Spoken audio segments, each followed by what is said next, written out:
ایک یہ کویشچن کیا تھا، ایک خاتون نے کہا کہ میں ناراض تھی اپنے شوہر سے، میکے چلی گئی، شوہر نے فون پر مجھے ایک طلاق دے دی، پھر 4-5 ماہ کے بعد صلح ہو گئی، میں گھر واپس آ گئی، تو میرا نکاح قائم ہے کہ نہیں، اور اگر نہیں ہے تو نکاح کرنے کا طریقہ کیا ہے؟ پہلے تو میں آپ کو جواب دے دیتا ہوں کہ فون پر پہلی بات یہ ہے کہ جاتی ہے، اگر کال پر ہو تو پھر تو کوئی مسئلہ ہی نہیں ہے، اور اگر میسیج پر بھی ہو یا ای میل کے ذریعے دیں، واٹس ایپ کے میسیج کے ذریعے دیں، تو بہرحال چونکہ آج کل یہ طریقہ کار رائج ہے تو یہ بالکل طلاق واقع ہو گئی۔ جب انہوں نے طلاق دی تو آپ کی عدت اسٹارٹ ہو گئی۔ آپ نے کہا کہ میں 4-5 ماہ کے بعد آئی، اگر آپ کے اس دوران 3 حیض کمپلیٹ ہو گئے تھے، کیونکہ بعض اوقات بیماری ہوتی ہے، ایک دفعہ حیض آیا پھر 1 سال تک نہیں آیا، وہ ایک الگ کیس ہوتا ہے، لیکن اگر لگاتار آپ کے 3 حیض اس کے بعد آ گئے تو آپ کی عدت پوری ہو گئی اور مکمل طور پہ آپ نکاح سے باہر ہو گئیں۔ اب اگر واپس جانا تھا تو آپ بالکل ایسا تھا جیسے آپ دونوں اجنبی مرد ایک اجنبی عورت ہو گئے ہیں، اور آپ کو جدید نکاح کی نئے مہر کے ساتھ ضرورت تھی، لیکن اگر آپ چلی گئیں تو یقینی سی بات ہے یہ ایسے ہی ہے جیسے کوئی بھی کسی بھی عورت کو اپنے ساتھ گھر لے جائے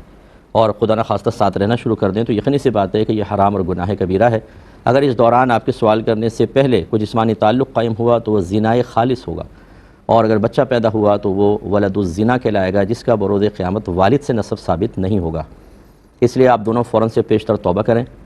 اور فوراً تجدید ایمان کریں۔ یہ میں اس لیے کہہ رہا ہوں کہ آپ نے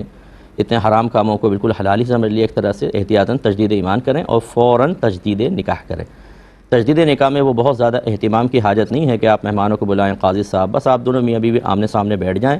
اور 2 کوئی قریبی رشتہ دار ہوں، مرد جو عاقل بالغ مسلمان ہوں، یا 1 مرد اور 2 عورتیں ہوں، اور آپ کے شوہر یا آپ ان سے شوہر سے کہیں میں آپ کو اجازت دیتی ہوں کہ آپ میرا نکاح اپنے ساتھ کر لیں،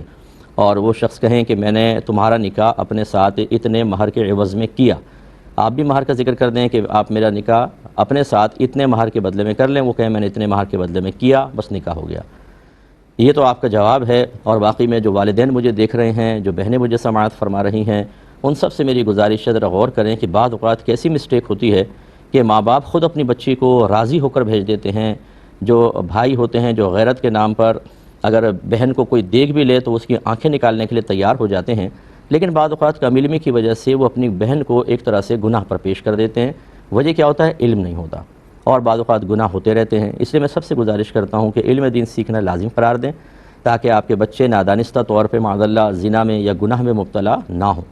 میرے آقا صلی اللہ علیہ وسلم نے قرب قیامت کی علامات میں سے ایک علامت بیان فرمائی تھی کہ زنا عام ہو جائے گا، بکثرت زنا ہوگا۔ میرا گمان یہ ہے کہ وہ ایک زنا کی صورت سرکار یہ بھی بیان فرما رہے تھے کہ نکاح ٹوٹ چکے ہوں گے لیکن مسائل معلوم نہیں ہوں گے، گھر والے چلو بچوں صلح کر لو، لڑائی ہو ہی جاتی ہے، خود بھیجیں گے اور معاذ اللہ پھر یہ سٹارٹ ہو جائے گا معاملہ۔ اس لیے ذرا کیئر کریں، ہم آپ کو کہتے رہیں گے، پہلے بھی کہتے رہے ہیں۔